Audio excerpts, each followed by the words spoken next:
اس کے ذریعے سے ہم آگے بڑھیں گے۔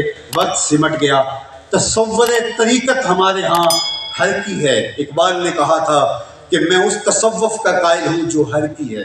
یار نذرانے میں بھی تو آپ سے لے سکتا ہوں۔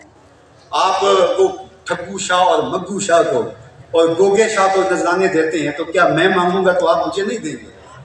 تو آپ مجھے بھی تو نذرانے دیں گے۔ میرا بھی تو ایک 6 کنال کا بنگلہ چاہیے، میری بھی تو آرزو ہیں، میرے بھی تو بچے ہیں، لیکن میں مرکز کے ایک کونے میں زندگی گزارنے کا عزم کیا ہوا ہے اور اپنے بچوں کو بھی اسی پہ لا رہا ہوں کہ ساری زندگی ان چٹائیوں پہ زندگی گزارنی ہے۔ خاک نشین بن کے مرکز نشین بننا ہے، تو یہی تمہاری زندگی کا منشور ہے۔ تو کیا مجھے یہ نہیں چاہیے؟ تو یہ ہر کی ہے وہ فقر قرآن احتساب ہست و بود، نئے رباب و مستی و رقص و سرود، فقر اریاں گرمی بدر و حنین، فقر اریاں بانگ تکبیر حسین، فقر بیدار فقر زندہ، ڈھونڈ وہ فقر کی جس کی اصل ہو حجازی، وہ حجازی فقر کی پاسبانی ہم نے کرنی ہے۔ میرا سبوچہ غنیمت ہے اس زمانے میں، میرا سبوچہ غنیمت ہے اس زمانے میں، اگرچہ خالی ہیں صوفیوں کے کدو۔ آج کوئی ہو تو صحیح کہ لوگ اس انداز سے بات کریں کہ خانقاہوں کے رنگ یہ بھی ہوتے ہیں جہاں تحرک کا درس و سبق دیا جاتا ہے۔ میں آپ لوگوں کا شکر گزار ہوں کہ آپ نے میری باتیں سنی۔ سخت کڑکتی دھوپ میں اطراف میں پھیلے ہوئے لوگ مرکز کے ہالز میں، صحن میں، مسجد میں، جہاں جہاں تک میری آواز پہنچ رہی ہے، اللہ سب کو جزا دے۔ اندرون بیرون ملک سے جو لوگ تشریف لائے، مختلف حلقہ جات سے تشریف لائے، میرے طلباء نے، درس گاہ کے طالب علموں نے، جس طرح میں نے رات ایک بچے کو دیکھا کہ ایک جو ہے وہ ایک نوجوان طالب علم کو دیکھا جو شاید منتہی کلاس کا طالب علم تھا، کہ ایک 8-10 سال کے بچے کی خدمت جو ہے وہ اس کے سامنے یوں ہاتھ باندھ کے کھڑا ہوا تھا اس کی خدمت کے اندر۔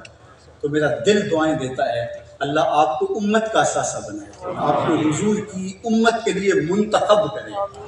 تم عالم دین بنو لیکن روٹیاں مانگنے والے نہیں، تم عالم دین بنو منبر کی حرمت کو بیچنے والے نہیں، تم عالم دین بنو محراب کے تقدس کو پامال کرنے والے نہیں، تم وہ عالم دین بنو کہ جس پہ رسول اللہ کی قیامت کے دن ناز کریں کہ یہ میری امت کا عالم ہے، جس کے بارے میں کہا تھا علماء امتی کا انبیاء بنی اسرائیل۔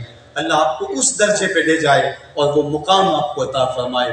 یہ کارکن، یہ محنت کرنے والے لوگ، حلقہ جات کے ذمہ دار، ہمارے مبلغین، اللہ سب کو جزائے خیر عطا فرمائے۔ مرکز کا ایک جو ہے وہ فیز مکمل ہو گیا اور آپ کی نظروں کے سامنے ہے۔ ہم نے یہ چاہا تھا کہ مرکز مکمل ہوگا تو ادھر سے مصطفی اجتماع بھی ہوگا، تو ہم مرکز کے صحن میں تکمیل پر ایک جشن بھی کر رہے ہوں گے، لیکن ہم نے کل رات ہی پرسوں رات ہی یہ طے کیا کہ جس قدر لوگوں کی آمد متوقع ہے تو مرکز میں تو اتنے لوگوں کا آنا ممکن نہیں ہوگا۔ پچھلے سال جو حال ہوا تو یہ جگہ پھر منتخب کر لی گئی، یہاں بھی وہاں سب جگہوں پہ لوگ جو ہے وہ اپنی محبت کے ساتھ تشریف فرما ہیں۔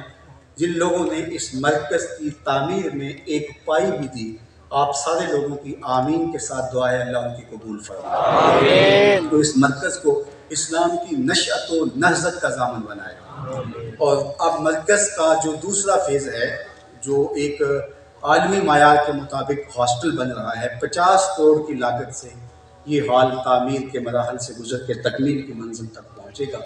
میں آپ کو ترغیب دیتا ہوں کہ جس طرح آپ نے اس مرکز کے لیے کوشش کی تھی اسی جذبہ فراوان کے ساتھ، مجھے یاد ہے لوگوں نے 10-10 20-20 روپے کے ساتھ بھی مدد کی تھی۔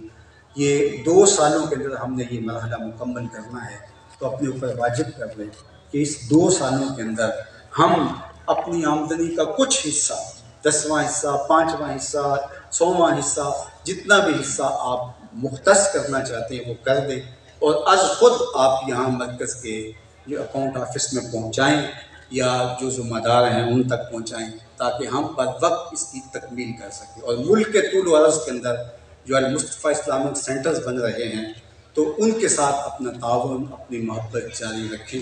اللہ آپ کو جزائے خیر عطا فرمائے۔ وآخر دعوانا ان الحمد للہ رب العالمین۔ سلام بارگاہ